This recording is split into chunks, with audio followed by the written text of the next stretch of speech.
If you want to travel through 400 years of Indian history, then here are some books that will transport you to the past. The first two books take us to the 1500s and 1600s in Mughal India, and they are The 20th Wife and The Feast of Roses by Indu Sundaresan. These are the first two books of the Taj trilogy, and they basically follow the reign of Emperor Jahangir. It also follows the love story between Mehrunisa, who was his 20th wife, and essentially all of the political maneuvering that took place during that time, specifically out of the Zanana, which was the women's quarters. And so it really gives us an intricate look into Mughal politics and also the role that women had to play in the imperial court. Next, let's move to pre independent India, specifically the 1920s, with A Murder on Malabar Hill. This book is set in Bombay and it's a great look into colonial India, specifically what it was like for women in the workforce. It follows our main character, Parveen Mistry, who is, I think, like she's supposed to be Bombay's first lawyer.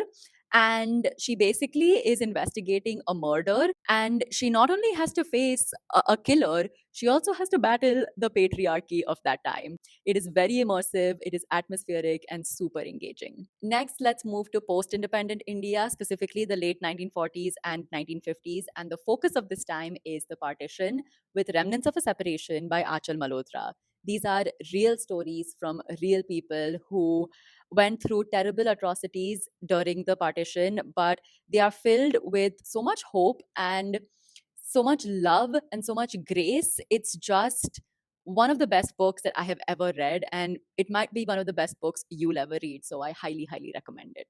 Next, let's move to the 70s, 80s, and 90s. If you want books which focus on the Indian immigrant experience and you want books which focus on themes of identity, of loneliness, of love, of family, and all of these things, then the two books that you need to read are The Namesake by Jhumpa Lahiri and The Loneliness of Sonia and Sunny by Kiran Desai. And if you want a book that focuses more on like a very tragic event that happened in the 80s at home, then check out Chaurasi by Satya Vyas. This is a Hindi book and it basically follows a love story set against the backdrop of the anti-Sikh riots.